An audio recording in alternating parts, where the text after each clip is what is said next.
Fact 365. Myself Srija. So today in this session you are going to learn about anatomy of immune system. So what is immune system? It is the body's built-in protection system that constantly works to keep us safe from harmful things. So it is called as body's natural defense.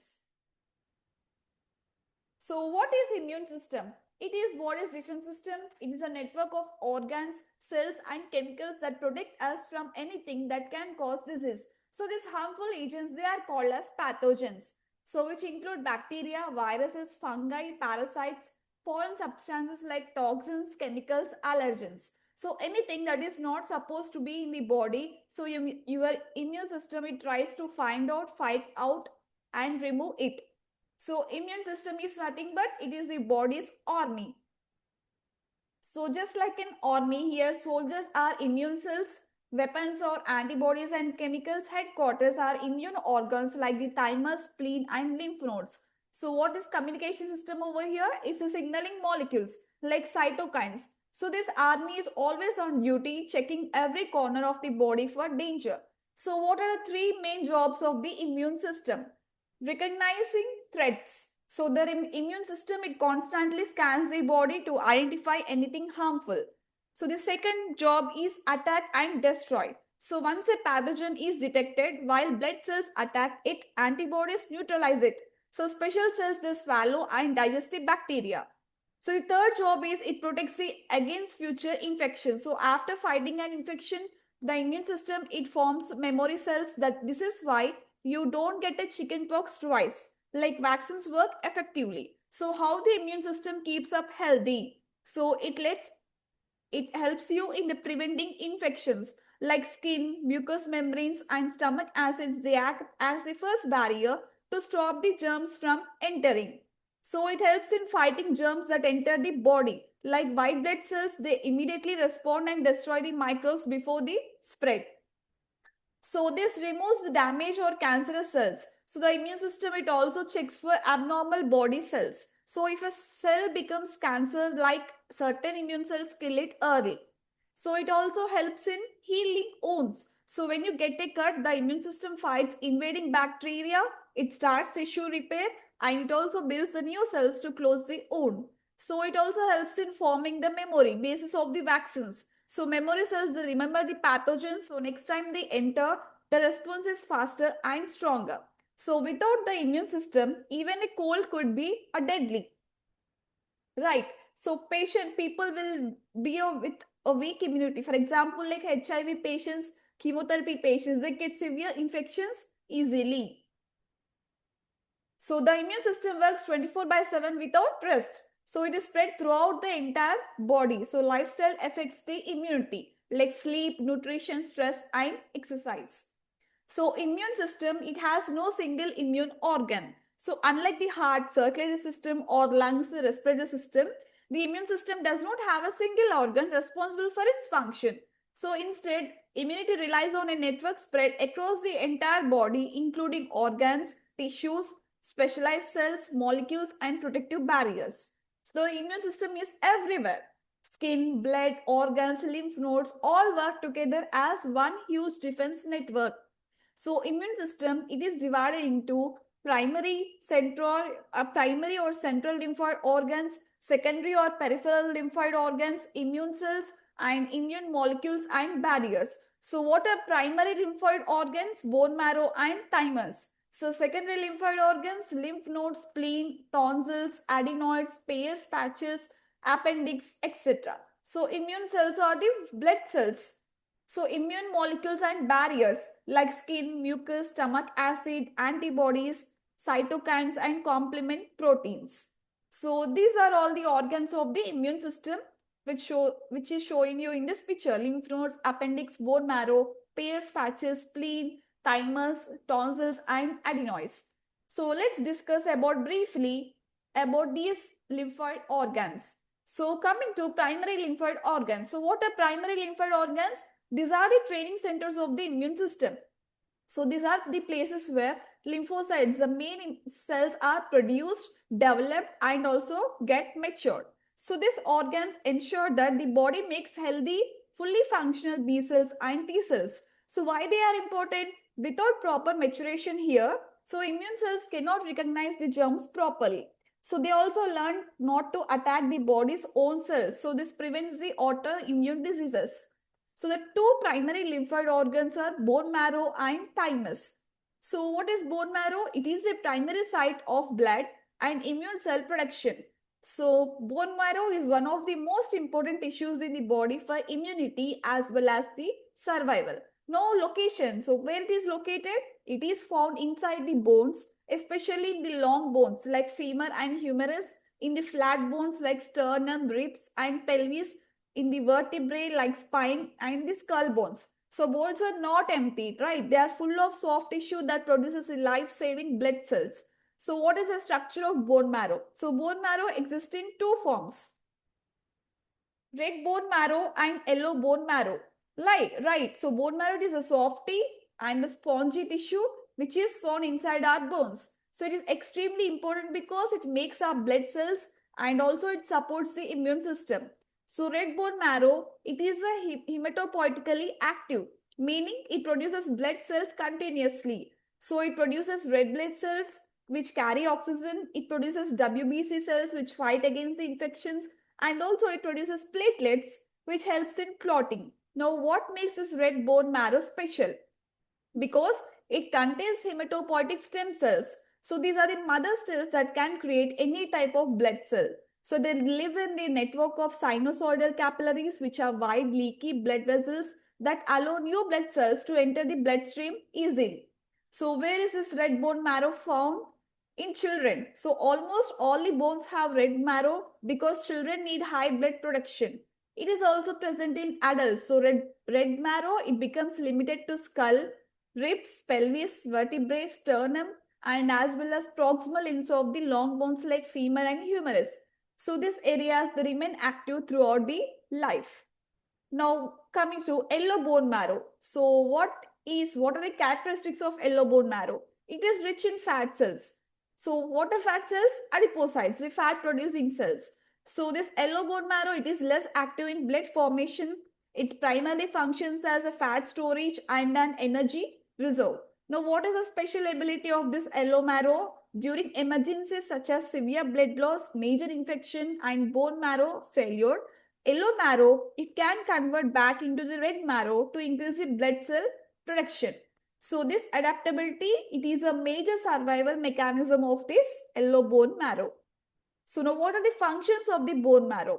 Hematopoiesis, nothing but blood cell formation. So bone marrow, it produces all three major blood cells: erythrocytes, which carry oxygen plus carbon dioxide; leukocytes, which produces immunity; and thrombocytes or platelets, which helps in clotting. So your bone marrow, it produces similar to 200 billion new blood cells every day to keep you alive. So the other function is lymphocyte development. So bone marrow, it is a major organ of the immune system.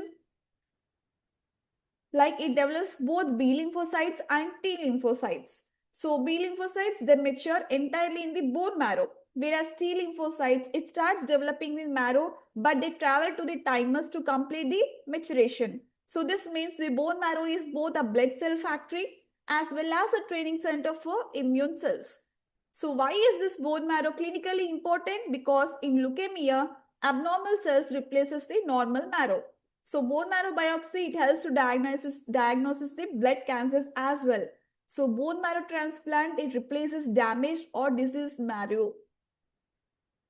So what is a bone marrow in long bones? Epiphysis ends, mostly red marrow. And diaphysis, where this shaft, mostly it is a yellow marrow. So here is a picture which shows you the red bone marrow on the right side. It is a spongy bone of the epiphysis of the long bone, ribs, pelvis, vertebrae and sternum. So red marrow, it is a hematopoietic, meaning it makes the blood cells. In the left side, you can see this yellow bone marrow in the medullary cavity, nothing but a central shaft of a long bone. So it stores the fat, energy reserve and less active in the blood production. So there are the blood vessels in the diagram. You can clearly see the red color and blue lines entering the bone. So arteries are the red color one which carry oxygenated blood into the bone, whereas veins are blue in color which carry blood out of the bone. So why this bone marrow is important? Because bone marrow needs a rich blood supply to deliver the nutrients to the marrow and as well as newly produced blood cells into circulation. So B cells, they are born and mature in the bone marrow. So bone marrow is a birthplace of all the blood cells, including immune cells. So B cells, a type of lymphocyte, they complete both development, nothing but a formation from the stem cell, as well as maturation, nothing but becoming fully functional. So after maturing, these B cells, they leave the bone marrow and travel to the lymph nodes, spleen and blood.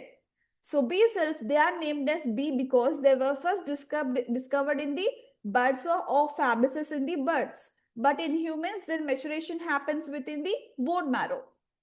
And the second is the T cell precursors are made here for before migrating to thymus. Nothing but here the bone marrow produces T cell precursors, which are immature T cells. So these T cells, they migrate to the thymus where they become the mature T cells. So think of a bone marrow like a factory and the thymus as a training academy for the T cells. So a third function is maturation of the B cells. So inside the bone marrow, B cells undergo three key procedures. So what are they? The first one is gene rearrangement for antibody production. So B cells, they rearrange for immunoglobulin genes. So this creates the unique antibodies so each B cells can recognize a different antigen. So this process, it allows the body to potentially recognize millions of different microbes. The second step is negative selection. So bone marrow, it removes B cells that mistakenly react to the body's own cells. So this prevents the autoimmune diseases like rejecting faulty soldiers who may attack their own army. So the third step is development into mature naive B cells. So after passing selection, these B cells, they become mature naive B cells. So this naive means they have not yet met any antigen. So the fourth function is bone marrow as an immune cell reservoir. So bone marrow, it is not just as a training site. It also produces many other immune cells. So it produces granulocytes like neutrophils, eosinophils and basophils. So these cells, they are part of the innate immune system which is giving a rapid defense against the infection.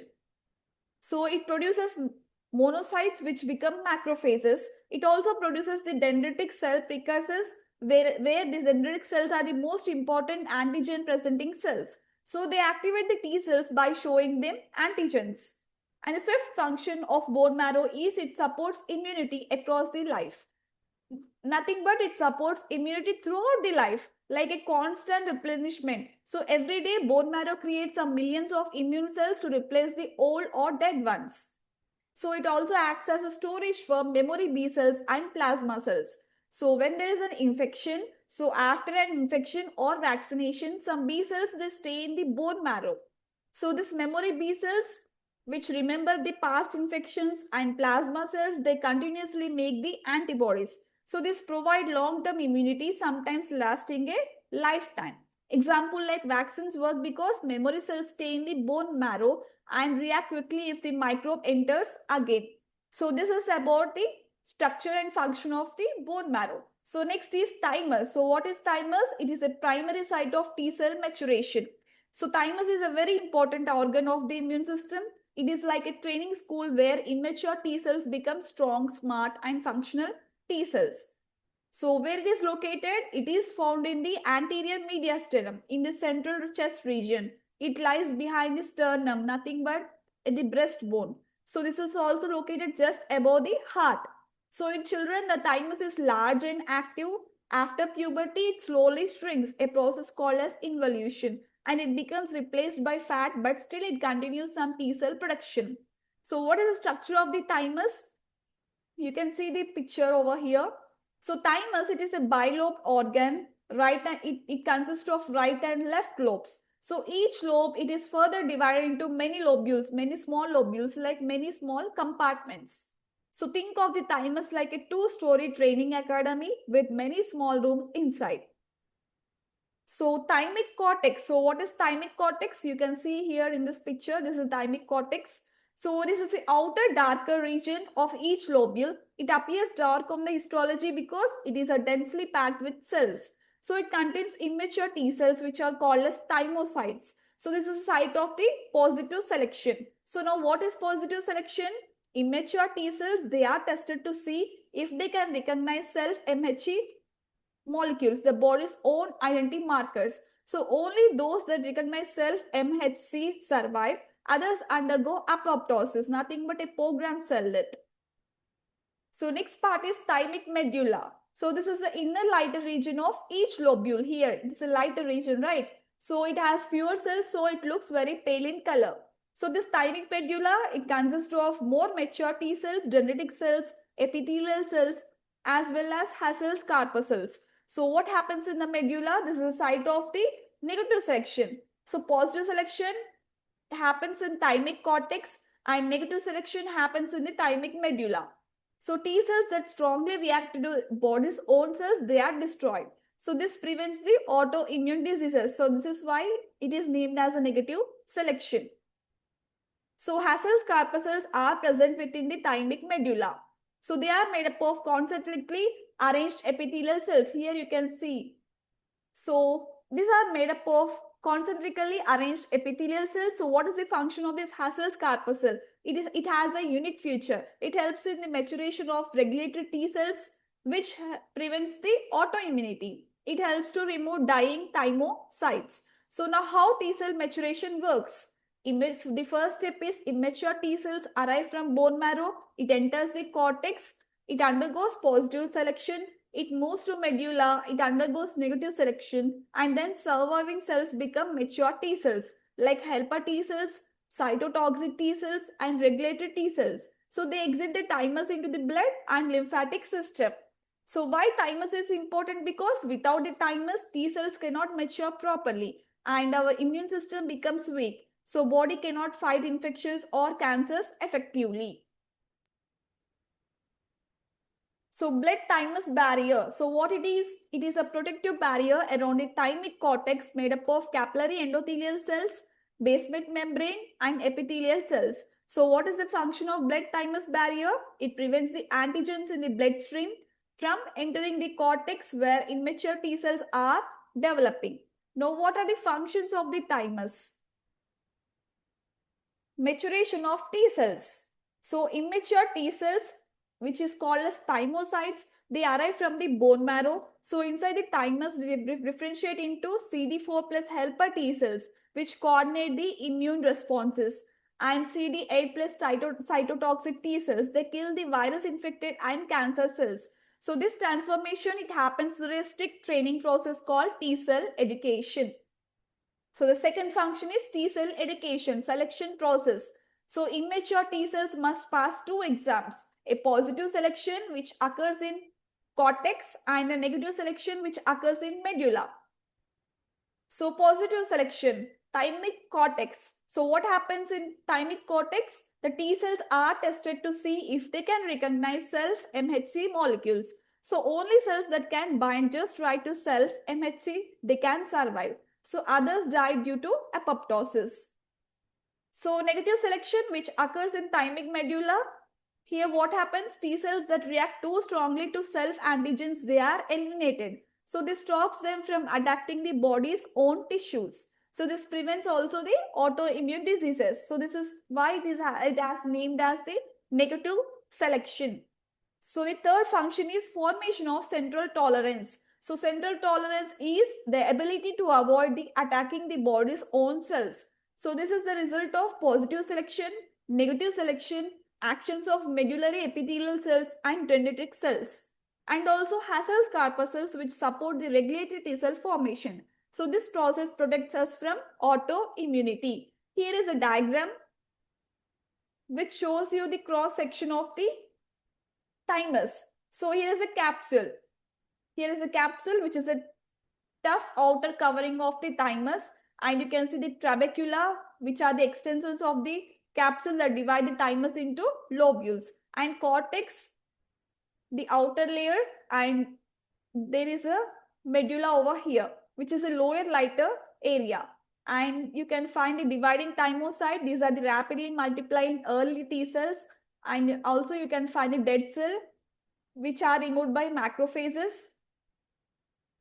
and macrophages which eat the dead cells. So this macrophages that helps to maintain the thymus structure.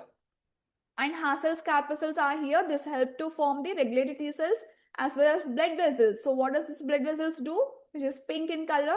It brings the nutrients. It is protected by the blood thymus barrier in the cortex. Now, what is the fourth function of the thymus? Secretion of hormones. So thymus, it is not only a training center for T cell, it also acts like a small endocrine gland and releases the hormones that guide T cell development. So thymus or hormones, they are involved in T cell maturation. So it releases the thymosin. It is the most important thymic hormone. So it stimulates the T cell differentiation, development of T cell receptors. Whereas thymopoietin, it helps the early T cells precursors to differentiate. And thymulin, it requires zinc for activation. So it helps to regulate the T cell differentiation, T cell function and communication between the immune cells. So next is thymic development. Nothing but the lifespan changes. So the thymus changes dramatically throughout the life. So it is largest and most active in childhood and it slowly shrinks as we age. In infants and children, thymus is very large, very active and it functions at a peak capacity. So this is a time when most T cells are produced, immune memory begins forming and body learns to distinguish self from non-self.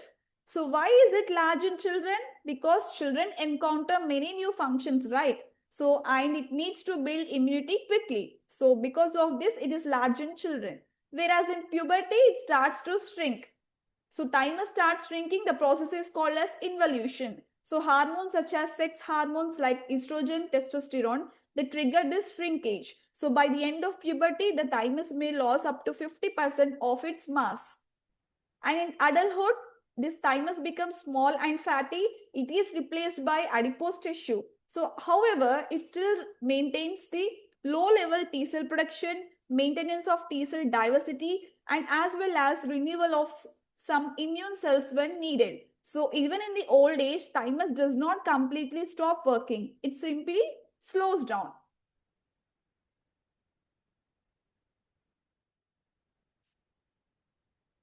So, this is about bone marrow and thymus. So this is for today's session. I hope this session has helped you. So in this session, you have learned about the primary lymphoid organs. So in the next session, you are going to learn about the secondary lymphoid organs, structure and their function. Thank you.